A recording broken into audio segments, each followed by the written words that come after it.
Mr. Forbes. Thank you, Mr. Chairman. General Odierno, you know, I hope, how much I respect you and each of the gentlemen to your left who head our services. I respect your service to our country and your military judgment. But each of you now face probably the largest deficit in your OMM accounts that you faced in a decade. And, General, I'm asking you the question because you have the largest. If you look at the chart that I have up here, I was a little bit surprised when Secretary Carter thanked us for giving him the opportunity to explain the impact of sequestration. This committee has not only given that opportunity, we've begged and pleaded to try to find out that impact for well over a year. If you have trouble reading this chart, you can look and see that the BCA was signed into law in August, not of 2012, but of 2011. Like many people, I didn't vote for it. I didn't sign it into law. I lost. Congress passed it. The President signed it into law. It was the law of the land in August of 2011. Super Committee failed in November of 2011. There's been 560 days since it was signed into law as the law of the land, 447 days since the Super Committee failed. And if you look to the far right, that's just within the last couple of weeks when we've received the memos from you guys about the impacts that this was going to have. We know that this planning didn't take place because Secretary Hale testified before this committee in September of last year that they were still trying to understand how the law worked. This over a year after it was passed, and that they would do the planning as they got closer. We then heard the Assistant Secretary for Defense for Public Affairs say that they were just beginning the planning and they would get more specifics in December, just a couple of months ago. So, General Odierno, my first question to you is, based on your best professional military judgment, was it a mistake to wait that long, all this period of time of silence? Was it a mistake to wait that long to do the planning and communicate to the American people the impacts that we would have from sequestration? I think first there's a couple things here, Congressman. First, there was a kind of the Bermuda Triangle happened. So the problem we have for 13 is And General, I don't mean to cut you. I only have 5 minutes. Okay, if you just answer my question, because I'm going to come back to the triangle. Well, the problem we have is, you know, we thought if necessary the $6 billion reduction would not have as great an impact as I'm now testifying to, because it's now an $18 billion. Sequestration is about $6 billion, and yes, that's still have significant impact, but in combination with the other two, it's grown, and that's why you're hearing these grave impacts. But as to sequestration, was it a mistake to wait that long to do the planning and communicate its impact to Congress? Yes or no? I communicated the impact of sequestration last year.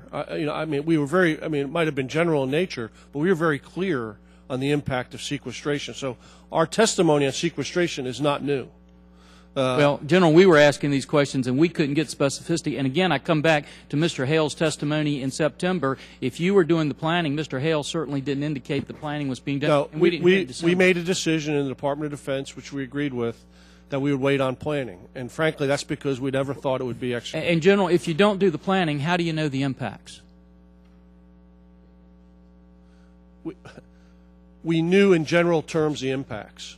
We knew you understand the impacts of a $6 billion reduction in 13. You understand the impact of a $170 billion reduction across the Army. General, the only thing I'll just tell you is this. We heard over and over again when we were asking you guys, what's the impact? We were hearing, we're not doing the planning. You can't plan for chaos. And the American people needed to know that. Let me go to General Welch. General Welch, I just heard you say that the Air Force has been in a decline in readiness since 2003. How then could the Air Force sign off on $487 billion of additional cuts to national defense in 2011? As I mentioned, Congressman, our view was that we could do that with manageable risk. But there is no margin remaining. But that wouldn't have turned around the readiness decline that you testified was happening since 2003, would it? Well, it would if we tried to, within the Air Force, change the way we spend our money, which was the purpose of the PB-13 budget that was originally submitted. Admiral Grenard, when you gave us the impacts on this, you didn't give them this committee. You know, basically, I had to find them from a reporter when they were given out recently on that.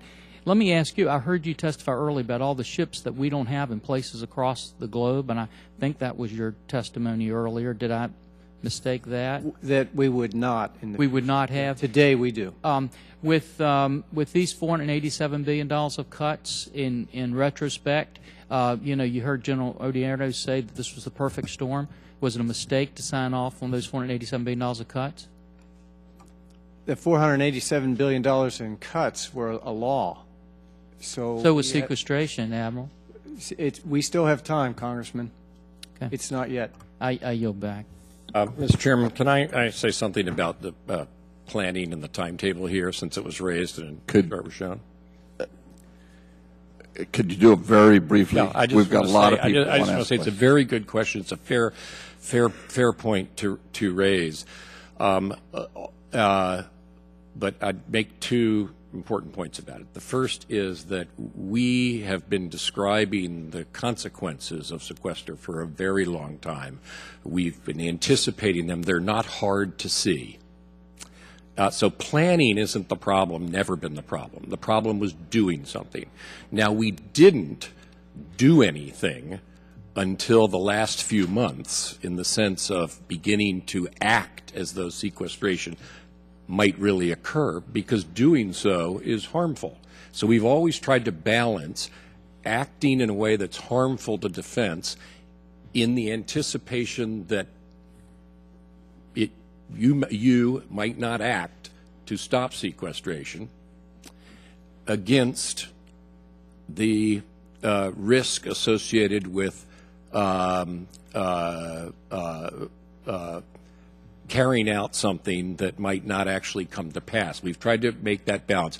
We made that balance in the fall by not beginning to do things like lay people off and release temp and term employees and so forth. Beginning in January, I did instruct us to begin taking action. That's different from planning. That's taking action.